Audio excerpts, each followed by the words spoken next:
நான் பேசுறது கேக்குதுங்களா? கேக்குதுங்க ஐயா. வயசுனையா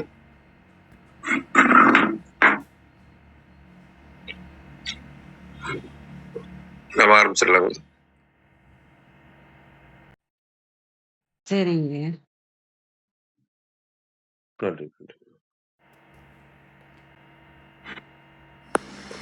ஓம் நமச்சிவாய. திருச்சிற்றம்பலம்.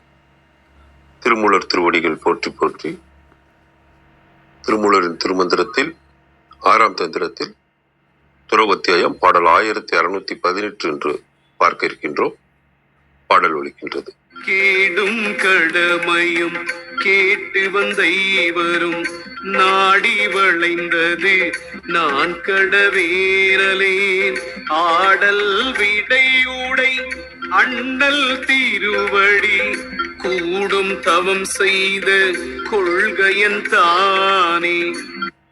கேடும் கடமையும் கேட்டு வந்த ஐவரும் நாடி வளைந்த அது நான் கடைவே நலன் ஆடல் விடை உடை அண்ணல் திருஅடி கூடும் தவம் செய்த கொள்கை தந்தானே. இதன் விளக்கமாக சரவண தளத்திலிருந்து பிறவிக்கு காரணமாக அந்த வினைகளை தீர்ப்பதற்கு செய்ய வேண்டிய கடமைகளையும் இறைவனிடம் பிறவி எடுப்பதற்கு முன்பே கேட்டுக்கொண்டு பிறவியோடு கூட வந்த 5 புலன்களும் அதன் கடமையை செய்வதற்கு ஏற்றபடி ஆசைகளின் வழியே வளைந்து என்னை நடக்க வைக்கின்றதை யான் கடைபிடிப்பது இல்லை. தில்லையில் ஆடுகின்ற விடை வாகனமாகிய நந்தியை உடையவனாகிய இறைவனின் மதிப்பிற்குரிய திருவடிகளை சென்றடைகின்ற தவமுறையான இந்த செயலை செய்கின்ற கொள்கையை இறைவன் எமக்கு தந்து அருளினான். சரவண தளத்தில் கொடுத்திருக்கிறது. தேவாரம் டாக்டர். தீயன ஆவணமும் நல்லன ஆவணமும் இவை இவை என குருவினடுத்து கேட்டுணர்ந்து தீயவற்றினின்றும் விலகி வந்து சிவனது திருவடியை சேர்தற்குரிய தவத்தை செய்த நல்ல கோட்பாட்டை உடையேன். அதனால் நான் 5 வேடர்கள் நினைத்து வந்து என்னை சூழ்ந்து நின்ற செயலுக்கு யாதும் கடவே நல்லேன். குறிப்புரையாக முதலடியை ஐவரும் என்பதொழித்து 3ஆம் அடிக்கு முன்னர் கூட்டியுரைக்க. குருவின் பால் என்பது ஆற்றலால் வந்தது. ஐவர் குறிப்புருவகம். வளைந்தது என்பது அச்செயற்கு நிமித்த மாயதன்மேல் நின்றது. அதுதான் துறவு வராது பற்றினை மிகுவித்தல். அதற்கு யாதும் கடவே நலன் என்றதனால் அவரை வென்றொழிப்பேன் என்றதாயிற்று. யானேதும் பிறப்பஞ்சேன் இறப்பதனுக்கென்கெனவேன் என்றார் ஆளுடைய அடிகளும் கூடும் தவம் கூடுதற்கு ஏதுவாகிய தவம் ஈற்றடியின் இறுதியில் ஆகலான் என்பது எஞ்சி நின்றது. குருவின் பால் கேட்டு வந்து தவம் செய்த கொள்கையேன் ஆகலான் நான் கடவே நேலேன் என்றதனால் நிரம்பிய துறவுக்கு தவமும் அத்தவத்திற்கு குருவருளும் காரணமாதல் பெறப்பட்டது. இக்குரு கிரியா குரு என்க. இதனால் துறவு வருமாறு கூறப்பட்டது அப்படின்னு இதற்கான விளக்கம் கொடுத்திருக்கிறாங்க. இந்தியா அம்மா வாருங்கள் அம்மா. அனைவருக்கும் வணக்கம். ஓம் சிவசக்தி போற்றி. ஓம் திருமூலரே போற்றி. 1618வது திருமந்திரம். திருவடி தொழுவேன் தீவினை அகலும். திருமந்திரம். கேடும் கடமையும் கேட்டு வந்த ஐவரும் நாடி வளைந்தது நான் கடவேன் அலேன் ஆடல் விடை உடை அண்ணல் திருவடி கூடும் தவம் செய்த கொள்கையன் தானே. அருமையான திருமந்திரம். உயிர்களுக்கு துன்பம் தருகிற தீவினைகளை விலக்கி செய்ய வேண்டிய உரிய கடமைகளை செய்ய ஒட்டாமல் என்னை சுற்றி வளைத்துள்ள 5 இச்சைகளையும் அவற்றின் ஆதிக்கத்தையும் தடுத்து அவற்றை விட்டு விலகி நல்வினையாற்ற நற்கடமைகளை செய்ய முடியாதவனாக நான் இருக்க மாட்டேன். வெற்றி தரும் காளை கொடியை உடைய காளை வாகனம் ஏறும் கண்ணுதல் பெருமான் திருவடிகளை சேரும் புண்ணிய தவம் புரிந்த உயர்ந்த குறிக்கோள் மன உறுதி கொண்டவன் நான். ஐவர் மெய் வாய் கண் மூக்கு செவி என்னும் ஐம்புலன்கள். ஆடல் வெற்றி கொள்கை குறிக்கோள் உறுதி அலேன் ஆகேன். கழக வெளியீட்டில்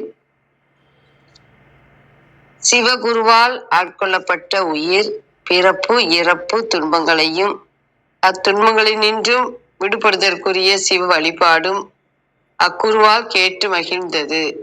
மகிழவே ஐம்புல ஆசைகள் அகன்றன. அதனால் ஐம்புல கள்வர் பற்றி பிடித்து செய்யும் துன்பங்களுக்கு அவ்வுயிர் கடமைப்படாது நீங்கிற்று. அதனால் அத்தகைய உயிர்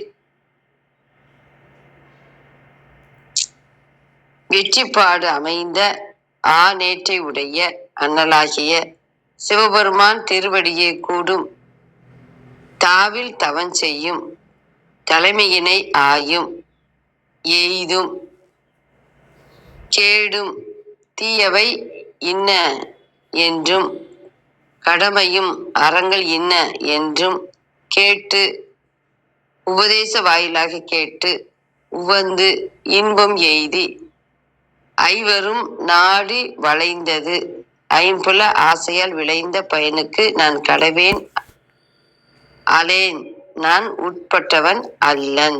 அனைவருக்கும் நன்றி, வணக்கம். சிவ சிவ. திருச்சிற்றம்பலம். நன்றிங்க அம்மா. அனைவருக்கும் அன்பு வணக்கம். ஓம் நந்தியம்பெருமான் திருவடி போற்றி. ஓம் திருமூலர் திருவடி போற்றி.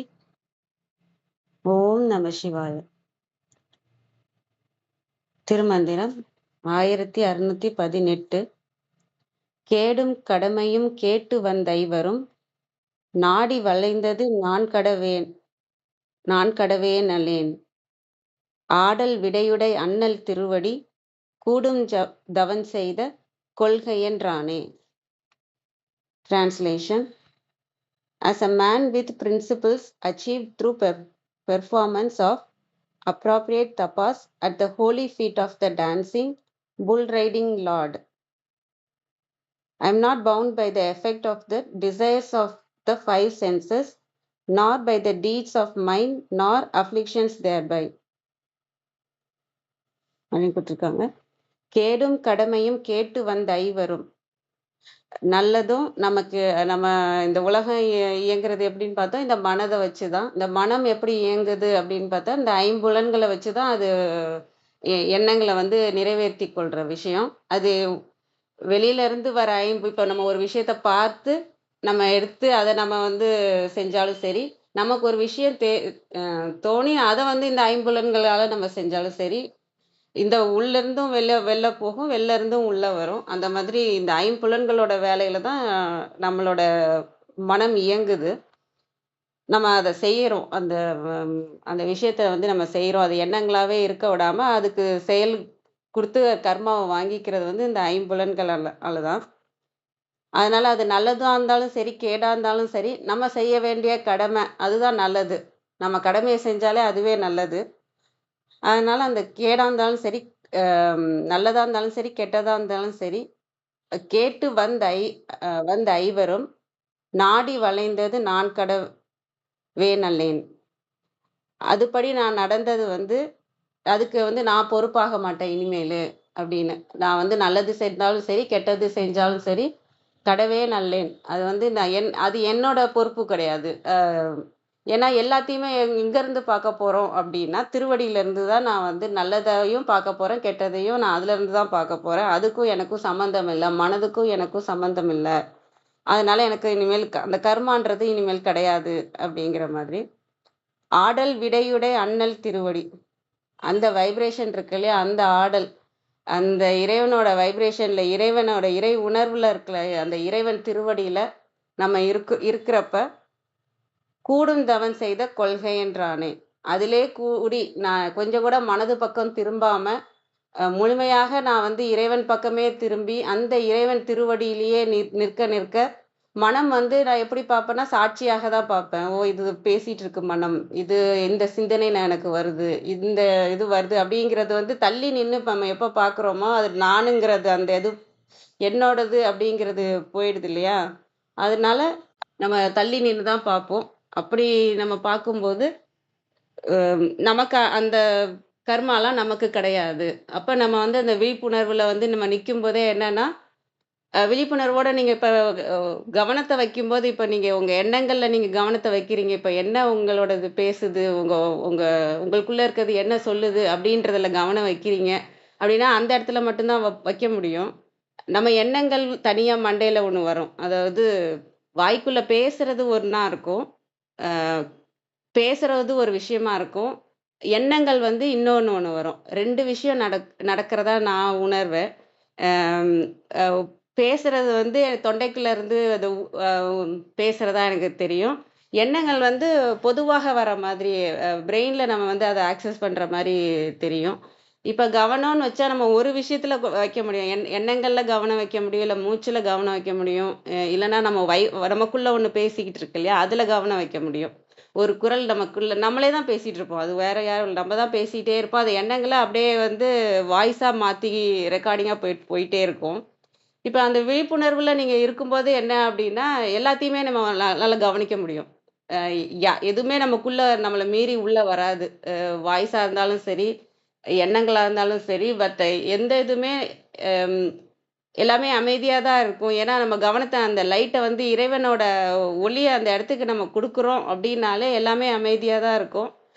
அதையும் தாண்டி வருதுனாலும் நமக்கு தெரியும் இந்த எண்ணங்கள் வந்துகிட்டு இருக்குன்னு. அப்ப இத சாட்சியாக தான் நம்ம பார்க்குறோன்ற நிலையில நம்ம இருக்கும்போது என்னன்னா, இது நல்லதுக்கும் நான் பொறுப்பு கிடையாது, கெட்டதுக்கும் நான் பொறுப்பு கிடையாது. நல்லதும் இறைவன் செயலால நடக்குது. இதுதான் நடக்கணுங்கிறத வந்து எதுவுமே என்னோட பொறுப்பு கிடையாது. அ எண்ணங்கள நான் எடுக்க போறதே இல்ல. அது நல்ல எண்ணம் வந்தாலும் சரி, கெட்ட எண்ணம் வந்தாலும் சரி, அத நான் எடுத்து நான் அத செயலுக்கு கொண்டு வரணுமாங்கிறது என்னோட பொறுப்புல இருக்கு இல்லையா? நான் சொன்னா தான் அது நடக்க போகுதுங்கிறப்ப, கர்மான்றது கிடையாது. அப்படிங்கிறதுனால இங்க திருவடியில அதையே கூடி தவம் செய்த கொள்கை என்றா கொள்கை அப்படிங்கிறவங்கள அப்படி இருக்கிறவங்களால அவங்களுக்கு வந்து நல்லது, கெட்டதுங்கிறதுக்கு கர்மான்றதுக்கும் அவங்களுக்கு அந்த கடமை இருக்காது. அப்படிங்கிற மாரி நான் புரிஞ்சுக்கிறேன். அனைவருக்கும் நன்றி. வாங்க கிருத்திகாம்மா. வணக்கம் அம்மா.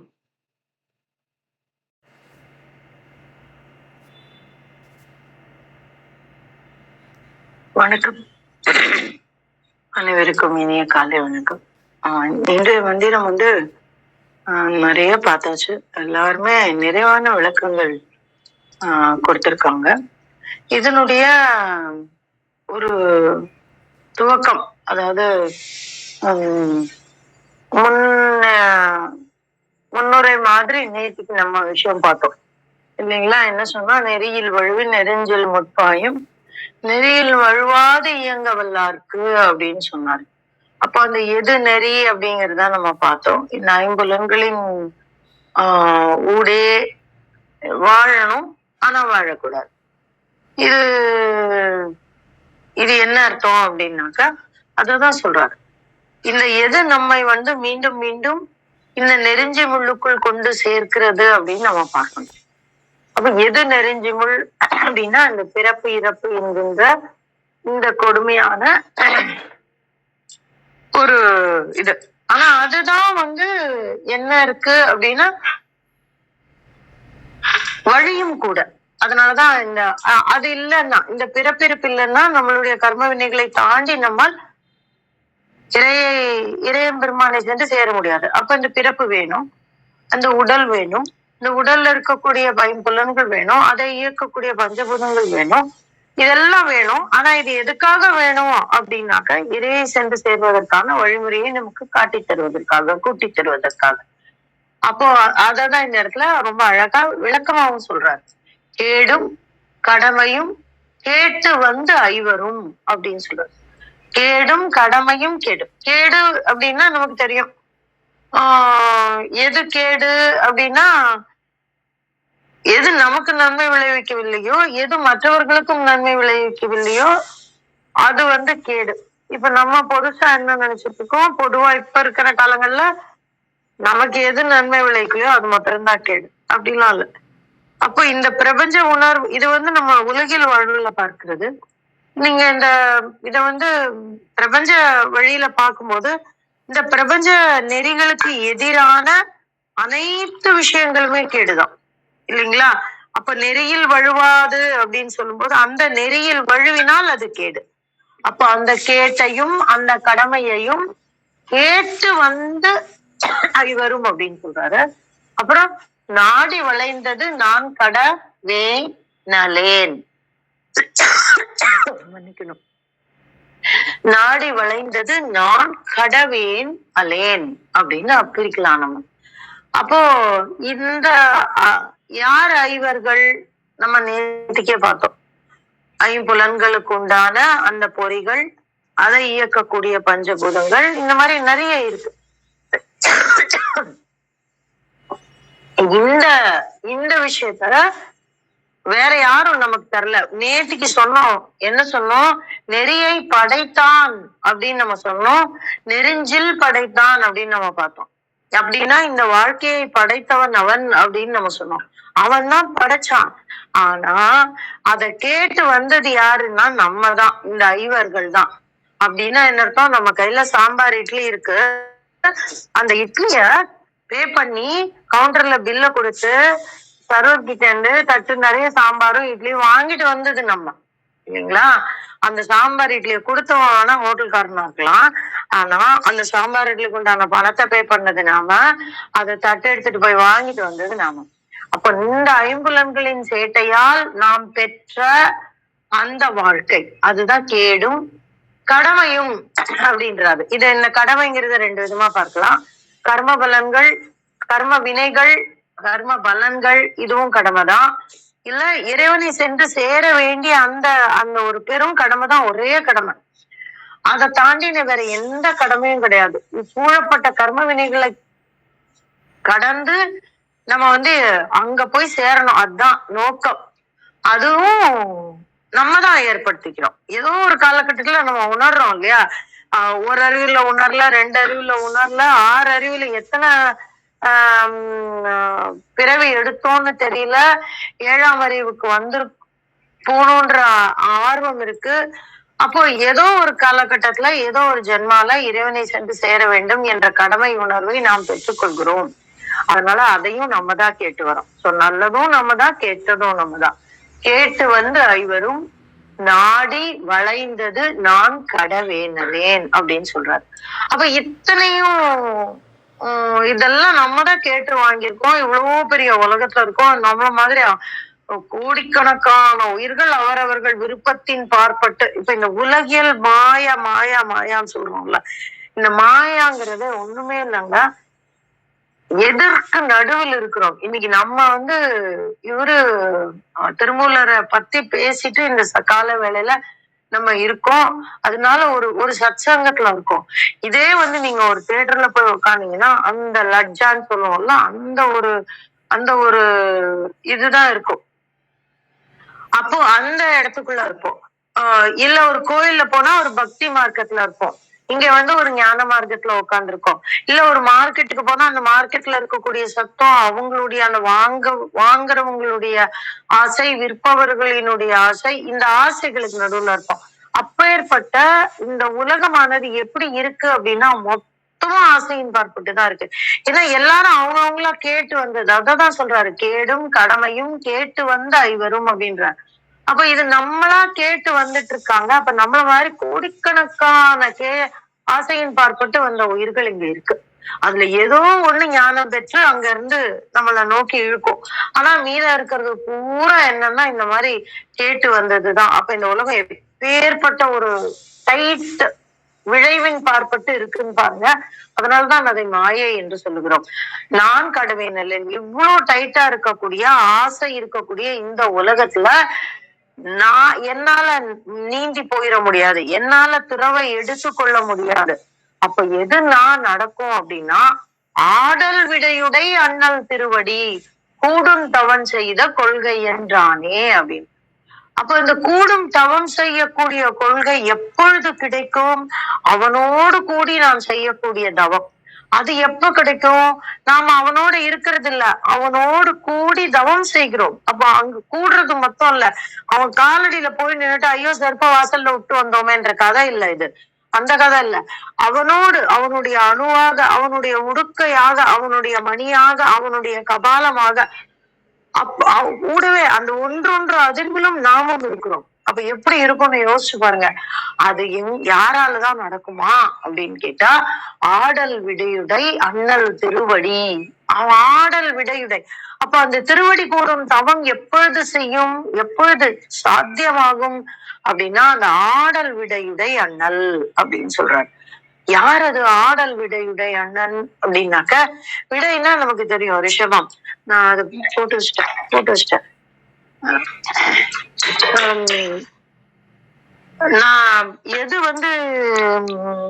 இதுன்னு தெரியும் நமக்கு. அது பேர் என்ன? விடைனா ரிஷபாரூடம் அப்படின்லாம் நம்ம பார்த்திருக்கோம்.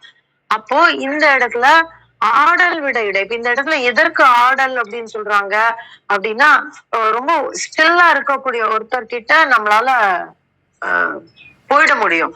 ஆனா அந்த விடை மேல் இருக்கக்கூடிய அந்த இறையம் பெருமான் எப்படி இருப்பாரு அப்படின்னா, ஸ்டில்லா தான் இருப்பாரு. அப்போ இந்த இடத்துல ஆடல் விடையுடை அப்படின்னு சொன்னா, அந்த இடத்துல ரிஷபத் மேல இருக்கக்கூடிய சிவம் எப்படி இருக்கும் அப்படின்னா, அமர்ந்த நிலையில் இருப்பார். அப்ப இங்க இடத்துல ஆடல் விடையுடை அண்ணல் அப்படிங்கிற. அப்ப இந்த ஆடல்ங்கிறத ரெண்டு விஷயமா எடுத்துக்கலாம். ஒண்ணு, அந்த நடனத்தில் அசைவில் இருக்கக்கூடிய அப்படின்னாக்க அஜபா அப்படின்னு எடுத்துக்கலாம். அந்த அஜபை உள்ளும் புறமுமாக நமக்குள்ளும், நம்முடைய மூச்சாக நமக்குள்ளும், இந்த இறையம் பெருமானாக அவருடைய திருவிளையாடலாக இந்த உலகெங்கும் இருக்கக்கூடிய அசைவு அப்படின்னு நம்ம எடுத்துக்கலாம். அந்த பிரபஞ்ச அசைவு அப்படின்னு எடுத்துக்கலாம். ரெண்டாவது ஆடல் அப்படிங்கறத அந்த சக்தியாக இயங்கக்கூடிய சக்தியோடு கூடிய அண்ணல் அப்படின்னு இந்த இடத்துல சக்தியையும் நம்ம ஞாபகப்படுத்திக்கிற மாதிரி எடுத்துக்கலாம். மூணாவது ஆடல் அப்படின்னா, இந்த இடத்துல ஒரு விஷயம் சொல்றாரு பாருங்களேன். கேடும் கடமையும் கேட்டு வந்த ஐவரும் நாடி வளைந்தது நான் கடவேனலேன் அப்படின்னு ஒரு விஷயம் சொல்றாருல. என்னால கடக்க முடியாது. அத்தகைய இயலாமையை மாற்றி நம்மை கடக்க செய்கின்ற திருவிளையாடலை புரிகின்ற அண்ணல் அப்படின்னும் நம்ம எடுத்துக்கலாம். சோ இந்த ஆடல் அப்படிங்கிற வார்த்தைக்கு இவ்வளவு ஒரு பொருள் இருக்கு. அதை வச்சு நம்ம இந்த மந்திரத்தை பார்க்கும் பொழுது பல கோணங்கள்ல விரியும். பிரபஞ்ச வழியில எப்படி அந்த ஆடல் நிகழ்கிறது, உள்ளுக்குள்ள எப்படி நிகழ்கிறது. நேற்றுக்கு நம்ம பார்த்தோம் முத்திரை அப்படின்னு பார்த்தோம். அந்த முத்திரைக்கு அடுத்தாப்புல அஜபா மூச்சு அப்படின்னு. அப்ப இந்த துறவு நமக்குள்ள அமையணும்னா நமக்கு மிக மிக முக்கியமானது மூச்சு. அந்த மூச்சை இந்த இடத்துல நம்ம ஞாபகப்படுத்திக்கிறது இன்னும் பொருத்தமா இருக்கும். அதையே ஆடல்னு நம்ம எடுத்துக்கலாம். இல்ல அந்த மூச்சை இயக்குகின்ற சக்தி அப்படின்னாலும் இது முழுமையான ஒரு மந்திரமாக மாறும். இல்ல நம்முடைய கர்ம வினைகளை எல்லாம் களைந்து எடுக்கக்கூடிய திருவிளையாடலை செய்யக்கூடியவன் அப்படின்னா இந்த இடத்துல பக்தின்னு வரும். பக்தி மூலமாக வரக்கூடிய துறவு அப்படின்னும் நம்ம எடுத்துக்கலாம். ஆனா பக்தியில ஒரு சின்ன அகங்காரம் வரும், ஒரு வடாடோகம் இருக்கலாம். அதெல்லாம் ஒரு படிநிலையா நம்ம வச்சுக்கணும். மொத்தத்துல மிக மிக முழுமையான ஒரு மந்திரம். அதை உங்களோடு அதுல இன்னொரு முக்கியமான செய்தி என்னன்னா, கூடும் தவம் செய்த அப்படின்னு சொல்றாரு. அப்ப அதுவும் ரொம்ப ரொம்ப முக்கியமான ஒரு தன்மை. அப்பொழுதுதான் அந்த துறவு நமக்குள்ளே வாய்க்கும். அத்தகைய ஒரு அருமையான மந்திரத்தை உங்களோட பகிர கிடைத்த அந்த காலவேளைக்கு நன்றி சொல்லி என்னுடைய பகுதியில எடுத்துக் கொள்கிறேன். நன்றி. நன்றிங்க. மிக அருமைங்க. மிக்க நன்றி. அழகேசன் ஐயா, நீங்க பேசுனது கேட்கல. உங்களோட கருத்து சொல்றீங்களா?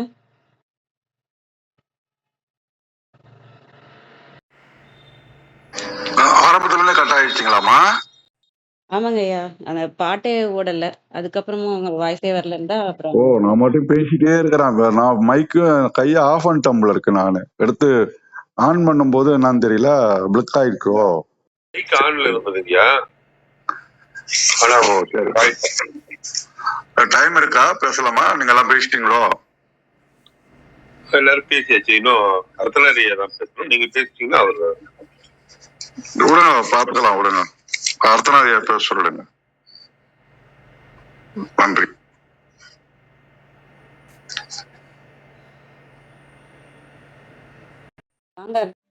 ஐயா ப்ரிப்பேர் பண்ணிருக்கீங்கன்னா பேசி முடிச்சிடுங்க.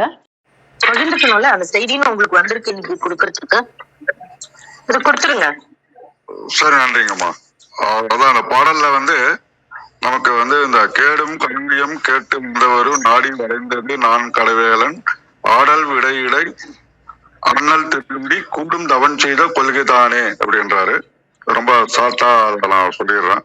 இந்த கேடும் அப்படின்றது இந்த இடத்துல நமக்கு சொல்ல வர்றது வந்து முற்பிறவினுடைய கர்மாவை துன்பத்தை அனுபவிப்பதற்காக 5 புலன்களும் ஆன்மாவோடு சேர்த்து கேட்டு வந்ததாக இங்க சொல்கின்றார்.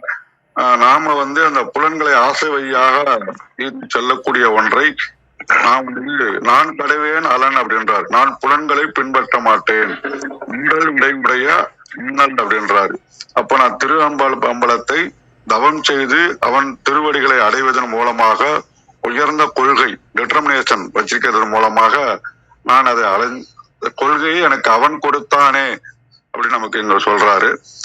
இந்த ஆன்மா பிறப்பெடுக்கும் போதே அந்த முன்விளை பயன்களையும் கேடுகளை அனுபவிப்பதற்காகவே 5 புலன்களும் கடமையாக வருவதாக இங்க நமக்கு குறிப்பிடுகின்றார். இது வந்து அவுட் ஆஃப் பாக்ஸ்ல திங்க் பண்ணும் போது ஒரு மிகப்பெரிய திங்கிங் நமக்கு கொடுக்குது.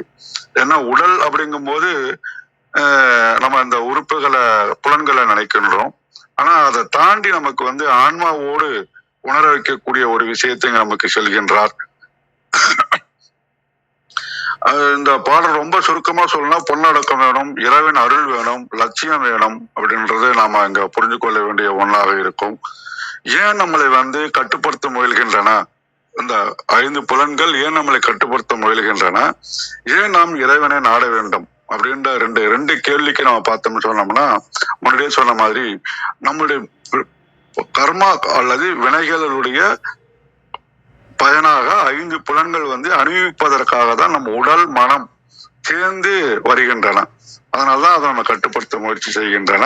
அப்ப உலக விஷயங்கள்ல வந்து சிக்கி தவிச்சுக்கிட்டு புலன்கள் வந்து வெளிநோக்கியே சிற்றின்பத்தை நாடியே இருக்கின்றன அப்படின்றது நம்ம புரிஞ்சுக்க வேண்டிய ஒன்றா இருக்கின்றது. இதனால நம்ம இந்த உலக இன்பங்கள் வந்து நிலையற்றது அப்படின்றதால புலன்கள் வழியே போனோம்னா நமக்கு வந்து திருப்பி பிறவி சுழற்சி தான் கிடைக்கும். அப்ப எட்டர்னல் பிளிஸ் வந்து நமக்கு கிடைக்கணும் அப்படின்னாக்கா தவம் செய்யணும். அப்ப தவம் செய்யறதுக்கு என்ன பண்ணணும் அப்படின்னு சொன்னோம்னா, நான் என்ற அகங்காரங்களை நாம் கொஞ்சமாக ரிடியூஸ் பண்றதன் மூலமாக இறைவனை வந்து சரணடைதன் மூலமாக டிட்டர்மினேஷன் பண்ணணும். அந்த கொள்கையை நம்ம உறுதி எடுக்கும் போது அவன் திருவடியை அடைய முடியும். புலன்கள் என்ன பண்ணுதுன்னா நம்மளை வந்து உலகத்தோடு பிணைக்க பார்க்கும். நம்ம இறைவன் என்ன பண்றான்னா நம்ம அவன்கிட்ட பிணைக்க வழிகாட்டுகின்றான். நம்ம அந்த வழியை உணர வேண்டும். அப்ப வழியை உணரணும்னா ஆன்மான்றதை உணரணும். ஆன்மான்றதை உணரும் போது பெரிய சக்தியானது நம்ம அந்த சிறிய ஆசைகளை விரட்டி வெல்ல முடியும். அப்ப திருவடி நம்ம போகணும்னு சொன்னா தவம் செய்வது, அதற்கு அவனுடைய அருள் தேவை. வில் பவர் மூலமாக அவன் அருளையும் பெற்று அவன் தருகின்றான். அவர் நமக்கு உதாரணங்கள் சொல்றார். அந்த வார்த்தையை நமக்கு பாருங்க. கூடும் தவம் செய்த கொள்கை தந்தானே என்றார். அதையும் அவனே கொடுத்தான் அப்படின்றதுதான் அவர் சொல்ல வர்றாரு. அந்த ஓமை நம்ம சொல்லணும்னா யானை கதையை தான் சொல்லலாம். இங்க இறந்த காட்டுல இருக்கிற யானையை வந்து பாகன்ட்ட மாற்றுறாங்க. இங்க யானைன்றது ஆன்மா, 5 பாகங்கள்ன்றது 5 புலன்கள். நமக்கு வந்து காட்டுல இருக்கிறத விட இறைவன்கிட்ட போகணும் அப்படின்னாக்கா அரசன்கிட்ட போகணும். அப்ப அரண்மனைன்றது திருவடி மாதிரி அப்படின்னு கம்பாரிசன் சொல்றாங்க. ஒவ்வொரு மழைத்துளி நீரும் என்ன பண்ண நினைக்கும்னு சொன்னாக்கா கடல்ல போய் சேர்ந்தாதான் அமைதின்னு நினைக்கும். அது போல அந்த ஆன்மா இறைவன் திருவடியை சேர்ந்தாதான் அமைதி அடையும். இதுதான் ஆடல் விடை அப்படின்றாரு, நமக்கு புரிய வைக்கின்றார். இந்த 5 புலங்களுக்கு இந்த காலத்துல சொல்லணும்னு சொன்னா டிஜிட்டல் நோட்டிபிகேஷன் தான் நமக்கு. சோசியல் மீடியா, எண்ட்லெஸ் ஸ்க்ரோலிங், இதெல்லாம் வந்து நம்ம கண்ணு காது மனசை வந்து எக்ஸ்டர்னலா ஸ்டிமுலேட் பண்ணிட்டே இருக்கு. இதுக்கு ஒரே வழி, ஒரு வார்த்தை ஒண்ணு சொல்றாங்க, டிஜிட்டல் ஃபாஸ்டிங். நான் வந்து இதுக்கு அடிமையாக மாட்டேன் அப்படின்னு நம்ம நினைச்சு நாம வந்து இந்த நான் கடவேன் அலன் அப்படின்ற மாதிரி கவனம் செலுத்தி மௌன மூச்சு மூலமாக இறைவன் திருவடியை நினைத்து அவன் சரணடைவோம் என்று கூறி முடித்துக் கொள்கின்றேன். மிக்க நன்றி. நன்றிங்க ஐயா, நன்றி, மிக அருமை. வாங்க அடுத்த நிலையா. வணக்கம் ஐயா. வணக்கம். இந்த 4வது வரியில கூடும் தவம் கொள்கை தந்தானே அப்படின்னு சொல்லிட்டு அந்த தந்தவன் யாருங்கிறத 3வது வரியில சொல்லிட்டாரு. அவனுடைய திருவடி, நம்ம பிறந்தது வினையை தீர்க்க பிறந்தோம். ஆனா அதை மறந்துட்டு வினையை சேர்க்க வாழ்ந்துட்டு இருக்கிறோம் நம்ம. இத உணர்வதுதான் தவத்தினுடைய முதல் நிலை. நம்ம அப்படி உணர்ந்த பிறகு கேடு அப்படிங்கிறது என்னன்னா, யோகத்துல முதல் நிலையில இருக்கக்கூடிய இயமம். அப்புறம் கடமை அப்படிங்கிறது என்னன்னா நியமம். இயமம் அப்படின்னா தீது அகற்றுதல், நியமம் அப்படின்னா நன்று ஆற்றுதல். நல்லதை செய்யறது நியமம், கெட்டதை நீக்கிறது இயமம் அப்படின்னு இயமம் நியமம் அப்படின்னு வரும். இது விஷ்ணு சகஸ்ரநாமத்திலும் 27வது ஸ்லோகத்துல பீஷ்மர் சொன்னதா வியாசர் சொல்லியிருப்பாரு. அத நம்ம பண்ணிட்டோம் அப்படின்னு சொன்னா அதுக்கு பிறகு இந்த 5 செய்யக்கூடிய செயல் எதுவும் இந்த ஆன்மாவை போய் சேராது. அதுதான் நம்ம திருக்குறள்ல 5வது திருக்குறள், அதாவது முதல் அதிகாரத்திலோட 5வது திருக்குறள்ல இருள் சேர் இருவினையும் சேரா இறைவன். அப்ப நம்ம ஆன்மா இறைவனை போய் சேர சேர நெருங்க நெருங்க அப்ப அந்த இருவினை அப்படிங்கிறது நமக்கும் சேராது. இறைவனை சேரக்கூடிய ஆன்மாக்கும் அந்த இருவினை சேராது அப்படிங்கிறது தான் இந்த பாட்டோட கருத்து. ஆனா அதே நேரத்துல கூடும் தவம் அப்படின்னு சொன்னா நாளுக்கு நாள் இறைவனை நோக்கி நம்முடைய உயிரானது நெருங்கி கொண்டே இருக்க வேண்டும் அப்படிங்கிறது. கடைசியா நெருங்கி எங்க போகும் அப்படின்னா அந்த சிவம் அப்படிங்கிற அந்த ஒன்றில் போய் கலப்பது அப்படிங்கிறது தான்.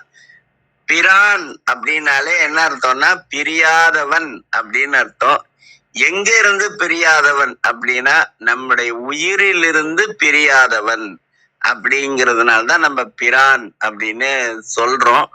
அதனால நம்ம வினை தீர்க்க வேண்டும் அப்படிங்கிறது தான். வினை தீர்ந்தா பிறவி கண்டிப்பா தீர்ந்துரும், ஆனா வினை சேர்ந்தா பிறவி சேரும். அதனாலதான் அருணகிரிநாதர் சொல்லுவாரு, எத்தனை பிறவி அப்படின்னு சொல்லுவாரு. இந்த 7 கடல் மண்ணை கூட எண்ணிடலாம், ஏதாவது ஒரு மிஷினை கண்டுபிடிச்சாங்கன்னா. ஆனா நம்ம பிறவி எவ்வளவுன்னு எண்ண முடியாது. 7 கடல் மணலை அளவிடின் அதிகம் எனது இடர் பிறவி அவதாரம் அப்படின்னு சொல்லுவார். 7 கடல் மணலை அளவிடின் அதிகம் எனதிடர் பிறவி அவதாரம் அப்படின்னு. அவதாரம்னா மேல இருந்து கீழே வர்றதுக்கு பேரு அவதாரம்னு பேரு, கீழே இருந்து மேல போனா பவதாரம்னு பேரு. அந்த அவதாரம் எனது இடர் பிறவி அப்படின்னுவாங்க. ஆனா மகாவிஷ்ணு வைகுந்தத்துல இருந்து இங்க வந்தாருன்னா அது சுடர் பிறவி.